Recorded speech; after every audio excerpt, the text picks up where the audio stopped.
عزیزان کرامی، موجودہ اس دور کے اندر اسرائیل اور فلسطین کے مابین جو جھڑپ جاری ہے، اس میں تمام اسلامی ممالک کی ہمدردیاں اپنے مسلمان بھائیوں کے ساتھ ہیں، جیسے کہ غیر مسلم ممالک جتنے بھی ہیں، چاہے یہودی عیسائی ہوں یا ہندو ہوں، وہ سارے کے سارے تعاون اسرائیل کے ساتھ کر رہے ہیں۔ تو ہم مسلمانوں کا بھی حق بنتا ہے کہ ہم جتنا حیثیت ہو سکتی ہے، اپنی وسعت حیثیت کو دیکھ کر ہم بھی مسلمانوں کے ساتھ تعاون کریں۔ ہمارے حکمران وہ طاقت رکھتے ہیں، وہ طاقت کا تعاون مسلمانوں کے ساتھ کریں۔ ہم چونکہ ملکوں کی سرحدوں میں بٹے ہوئے ہیں، اپنی پابندیوں سے باہر نہیں نکل سکتے، ہماری مجبوری ہے۔ اس وجہ سے ہمارے الفاظ، ہمارے دل کی محبت اور ہمارا جوش و ولولہ سارا کا سارا ہمارے مسلمان بھائیوں فلسطین کے لیے حاضر ہے۔ رہی بات انجینئر علی مرزا کی، اس موصوف نے گزشتہ دنوں میں ایک کلپ ریکارڈ کروایا ہے، جو ہونا تو یوں چاہیے تھا کہ یہ اسرائیل کے خلاف اور فلسطین کے حق میں یہ بات اس کی ہوتی اور اس کا بیان سارا کا سارا مسلمان بھائیوں کے لیے ہوتا، لیکن امید سے ہٹ کر اس موصوف نے سارے پورے بیان کے اندر، آپ دیکھیں تقریباً کوئی 48 منٹ کا یہ بیان ہے، آپ دیکھیں اس نے ساری باتیں جتنی بھی کی ہیں وہ اسرائیل کے حق میں اور اسرائیل کے اوپر جو ہے نا، اس نے تعاون باہمی جو اسرائیل کے حمایت کا تھا، وہ حمایت ساری کے ساری اسرائیل کی طرف تھی اور فلسطین کی طرف نہ تھی، بلکہ بہت ساری اس نے اس بیان کے اندر ایسے الفاظ بھی بولے ہیں جو عام مسلمان کو بھی نہیں بولنے چاہیے تھے۔ مثال کے طور پر اب اس نے پہلی بات یہ کی کہ دیکھیں جی، اس صورتحال کو اگر دیکھیں تو مسلمان بڑی بڑکے لگاتے تھے، جہاد کے بڑے نام لیتے تھے، کدھر گیا ان کا جہاد؟ کسی ملک نے ٹویٹ تک نہیں کیا، یعنی تھوڑا سا بیان بھی نہیں دیا کسی اسلامی ممالک نے فلسطین کے حق میں۔ اب لے دے کے اس نے ایک ملک کا نام لیا، آپ کو تو پتہ چل چکا ہوگا کہ وہ ملک کون سا ہے۔ انجینئر صاحب کا بڑا پسندیدہ ملک، اس ملک کا اس نے نام لیا ہے۔ امریکہ نے، یورپ نے، انڈیا نے، سب نے سپورٹ کی اسرائیل کی کہ ان کے ساتھ اس اعتبار سے زیادتی ہوئی ہے کہ ان کے اوپر اس قسم کا ایک ملیٹنٹ گروپ کی طرف سے اٹیک کرنا یہ ایک غلط عمل تھا۔ اس کے مقابلے پر جو اسلامی ملک ہیں انہوں نے بس صرف زیادہ سے زیادہ اتنا کہا کہ اس مسئلے کو فوراً حل کیا جائے اور 2 ریاستی فارمولہ جو ہے اس کے اوپر عمل کیا جائے، UN کی قراردادوں کے اوپر عمل کیا جائے اور جلد از جلد اس جنگ کو روکا جائے۔ وہی گھسے پٹے جملے جو مسلمانوں کے ہمیشہ سے ہیں۔ ایک تھوڑی جرت دکھائی ہے ایران نے، انہوں نے بالکل فرنٹ سے لیڈ کرتے ہوئے کہا کہ یہ جو کچھ حماس نے کیا ہے یہ بین الاقوامی قوانین کے بالکل مطابق ہے، کیونکہ جب آپ کسی کے اوپر یوں ظلم کریں گے تو وہ ریٹیلیٹ تو کرے گا۔ بس صرف یہ ایران نے جرت کی ہے، باقی سب کے سب لیٹے ہوئے ہیں۔ آپ بڑا دعویٰ کرتے تھے نا طیب اردگان کے بارے میں، تو دیکھ لیں کوئی بیان نہیں سوائے اس کے کہ بس ٹھیک ہے صلح صفائی سے معاملات چلنے چاہیے۔ بھائی جب اپنے مفادات کسی کے آڑے آ جائیں تو پھر کوئی کسی کے لیے رسک نہیں لیتا۔ سعودی عرب نے بھی کہا کہ اس میں مجرم اسرائیل ہے، بہرحال اس حملے کو انہوں نے جسٹیفائی کوئی نہیں کیا۔ آپ اندازہ لگائیں اس موصوف کی گفتگو کا، اس کو پاکستان کے کوئی بیان نظر نہیں آ رہے، نہ کسی حکمران کی کوئی بات جو اس نے فلسطین کے حق میں کی ہے کوئی اس کو نظر نہیں آ رہی، اور علماء جو چیخ چیخ کر اپنے ممبروں سے یہ آئے دن بیان دے رہے ہیں وہ بھی اس موصوف کو نہیں سنائی دیے، اور پورے پاکستان کے اندر جو ہڑتالیں ہوئیں، پورے پاکستان کے اندر جو دھرنے دیے جا رہے ہیں، ریلیاں نکل رہی ہیں، وہ بھی موصوف کو نظر نہیں آئی، اور اس کو ایران نظر آ گیا۔ اب یہ ذرا بات آپ غور سے سمجھے نا اس کو، کہ ایران کے اندر جو بھی ایکٹیویٹی ہوتی ہے وہ اس موصوف کو جلدی نظر آتی ہے، حالانکہ بیٹھا یہ پاکستان کے اندر ہے، کیا مسئلہ ہے؟ تو اس سے ظاہر ہوتا ہے کہ اس کی جو محبت ہے وہ خالصتاً کدھر ان لوگوں کے ساتھ ہے. اور دوسری پھر اس نے بات کی چلتے چلاتے کہ مسلمانوں کی اس نے مسلمانوں کو کمزور تک کہہ دیا, مسلمانوں کو اس نے حتیٰ کہ لالچی تک کہہ دیا, اور پھر چلتے چلتے اس نے عام مسلمانوں کی بات کرتے کرتے پھر پہنچا رواج کے مطابق جو اس کی روایت بنی ہوئی ہے صحابہ کرام کے اوپر, حضرت خالد بن ولید رضی اللہ تعالیٰ عنہ کے اوپر پہنچ گیا. جو آپ کو لوگ پڑھا دیتے ہیں, پرورٹڈ قسم کی مذہبی نیچر کے لوگ, اے سی والے کمروں میں بیٹھ کے تو فلسطین کے حق میں ویڈیوز ریکارڈ کرواتے ہیں اے سی والی مساجد کے اندر بیٹھ کے, کیونکہ انہوں نے خود جانا کوئی نہیں ہوتا.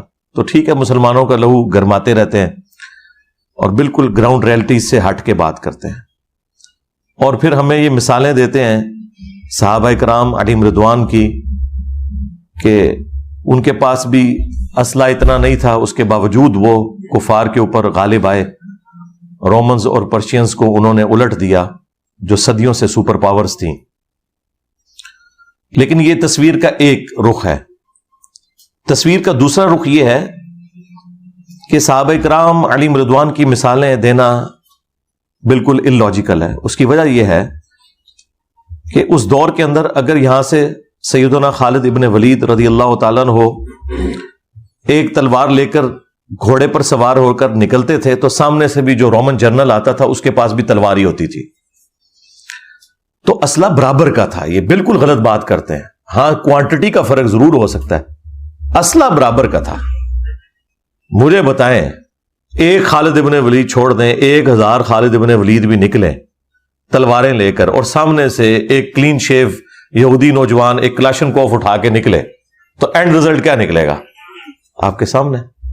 اب ذرا آپ اندازہ لگائیں نا اس موصوف کی گفتگو کا کہ کوئی تک بنتا ہے, بیان یہ دے رہا ہے اسرائیل کے خلاف فلسطین کے حق میں, وہاں فلسطین کے اوپر کوئی بات نہیں کر رہا, حالانکہ اس کے مقابلے کے اندر مخالفت میں حضرت خالد بن ولید کے اوپر یہ جملے کا اثر ہے کہ 1000 خالد بن ولید ہوں اور سامنے اگر ایک یہودی آ جائے, وہ بھی جس کی داڑھی مچھ نہ ہو کچھ نہ ہو, ہے بالکل گناہگار اور پرلے درجے کا بدکار یہودی آ جائے, اب وہ کیا کرے گا؟ اس کے ہاتھ میں کلاشنکوف ہو تو وہ کیا بنے گا؟ اب یہ اشارہ کر رہے ہیں. اور بے وقوف اس کو ذرا سمجھائیں, یہاں یہ بات کرنے کی کتوں کو بنتا ہے. خالد بن ولید, حضرت خالد بن ولید جس کا لقب سیف اللہ ہے, کتنی جنگیں اس موصوف نے خود کہا ہے, کتنی جنگیں 100 سے زیادہ جنگیں لڑی ہیں, اور کوئی جنگ ایسی نہیں جو حضرت خالد بن ولید نے فتح نہ کی ہو اور اس کے اندر اس کو شکست ہوئی ہو. وہ جس کو سیف اللہ کا لقب ہے اس کے بارے میں اس طرح کی جو جملے بیان کر رہے, کیا بتانا چاہتا ہے؟ پھر اللہ کو بھی مشورہ دے کہ اللہ نے کہا ہے کہ مسلمان جو ہے یہ مسلمان 10 ہوں اور پھر 100 کا مقابلہ اگر کرنا چاہے تو مسلمان کر سکتے ہیں. یہ اللہ کو بھی اللہ کو بھی مشورہ دے کہ نہیں جی یہ کیسے آپ نے کہہ دیا, یہاں تو ایک یہودی وہ 1000 خالد بن ولید کے اوپر بھاری پڑ رہا ہے, آپ اللہ پاک کیسے کہہ رہے ہیں؟ تو انجینئر صاحب تیری سوچ کے اوپر وہاں مقابلہ. پھر یہ اس نے رنگ کہہ دیا کہ یہ جی اصلی کا برابر ہونا لازمی ہے, اور وہاں اتنی جنگیں لڑی ہیں حضرت خالد بن ولید, وہاں اسلحہ برابر تھا, وہاں قوت اسلحہ تھی.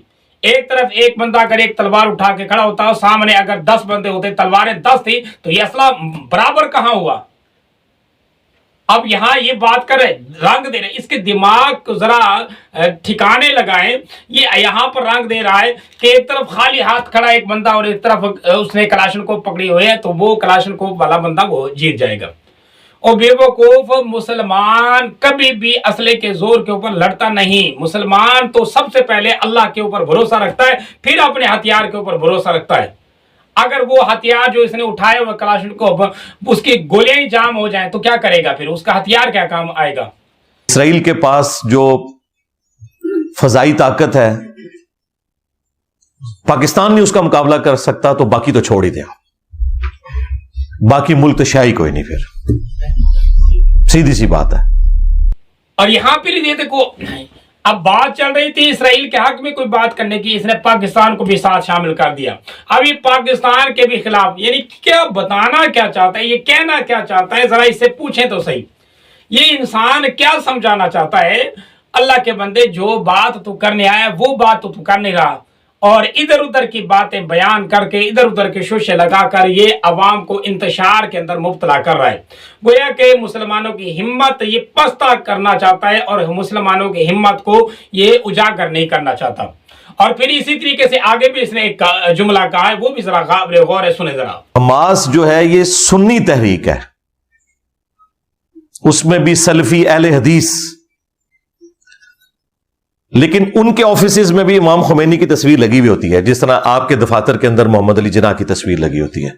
سنی علماء وہ تو ہیں بیچارے, وہ کیا ایسیوں کے کمرے, ایسی والے کمروں کے اندر بیٹھ کر وہ بیان کرتے ہیں. خمینی صاحب اس کا آئیڈیل شخصیت وہ کیا ہے, اس کے بارے میں اس نے کیا جملے کہے ہیں وہ بھی آپ نے سن لیے.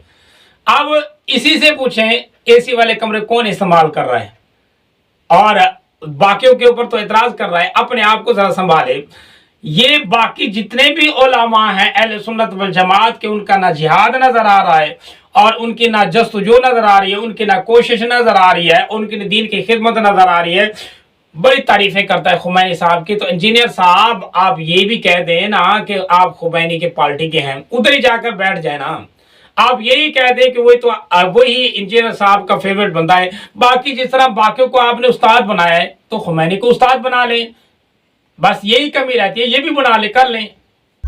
آپ کے پڑوسی ملک میں بھی جو کچھ ہوا لوگ اسے کبھی معجزہ بنا کے پیش کرتے ہیں. بھائی معجزہ کیا, بس امریکہ نے ڈیسائیڈ کر لیا تھا کہ اس نے جانا ہے, چلا گیا. لیکن چھوڑا ان کا بھی کچھ نہیں بیچاروں کا 20 سال کے اندر. اور اب یہ جو نئی پالیسیز کے بعد آپ کو پتا چل گیا کہ افغانستان کی پوری اکانومی چوری کے پیسے کے اوپر چل رہی تھی. یہ وہ ہیں جن کو آپ کہتے ہیں یادگار اسلاف اور صحابہ کرام کی یاد طالبان تازہ کر رہے ہیں. چوری کے پیسے کے اوپر, چوری کے ڈالرز کے اوپر اکانومی چل رہی ہے.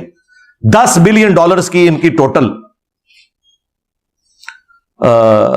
امپورٹس ہیں, اور ایکسپورٹ صرف $1.5 سے $2 بلین ہیں. اوپر کے جو $8 ارب ظاہر ہے وہاں پہ تو کوئی وہ تسبیح پڑھ کے تو نہیں بناتے, وہ سارے کا سارا چوری کا پیسہ جو یہاں سے جاتا تھا. اب وہ ذرا ڈکا لگا تو آپ دیکھیں ڈالر آپ کا 307 روپے سے گرتے ہوئے آ کے 280 کے قریب پہنچ چکا ہے. اور اب وہاں پہ بھی آپ دیکھ رہے ہیں کس طرح ان کی چیخیں نکل رہی ہیں. تو یہ سارے کا سارا کام, میرا یہ جو دعویٰ ہے نا کہ پاکستان میں بھی 100% جو مدارس ہیں حرام کے پیسے کے اوپر چل رہے ہیں. اور عجیب بات یہ ہے کہ دیکھو اسی بیان کے اندر کوئی توق نہیں بنتا اس طرح کی باتیں کرنے کا. اب یہ دیکھو افغانستان کی بھی چور ہے, اور علماء جو مدارس چلا رہے ہیں وہ بھی چور ہیں, سارے چور ہیں. اور ٹھیکیدار اسلام کا دین کا کون ہے, وہ انجینئر صاحب موصوف, ماشاءاللہ سبحان اللہ. یہ آیا کیا کرنے تھا, بیان اس کا کیا تھا, اور یہ رنگ کیا دیا, یعنی کہ فلسطین کے حق میں کچھ بیان دیتا. پورے بیان کے اندر اس نے ذرا برابر فلسطین کی کوئی بات نہیں کی. اس کے خلاف مسلمانوں کی توہین, مدارس کی توہین, صحابہ کی توہین, اور اسی طریقے سے جو مجاہدین ہیں ان کی توہین, اور مسلمانوں کے ممالک کو جو حوصلہ ہے ان کی پست کرتا ہوا. اور پھر اس نے بڑے واہ کر کے, اور بڑی عجیب سی بات تو یہ ہے کہ اس کے سامنے جو بیٹھے ہیں بیچارے اندھے اور بیچارے علم سے آری لوگ, وہ بھی بیٹھے ہیں خاموشی کے ساتھ. وہ یہ نہیں کہتے کہ انجینئر صاحب ذرا آپ یہ موجودہ جو بحران چل رہا ہے فلسطین اور اسرائیل کا, اس کے اوپر بھی تو کوئی بات کریں, ہمیں کوئی سمجھائیں کہ ہم کیا کریں. وہ بات تو تھی انجینئر صاحب نے کی.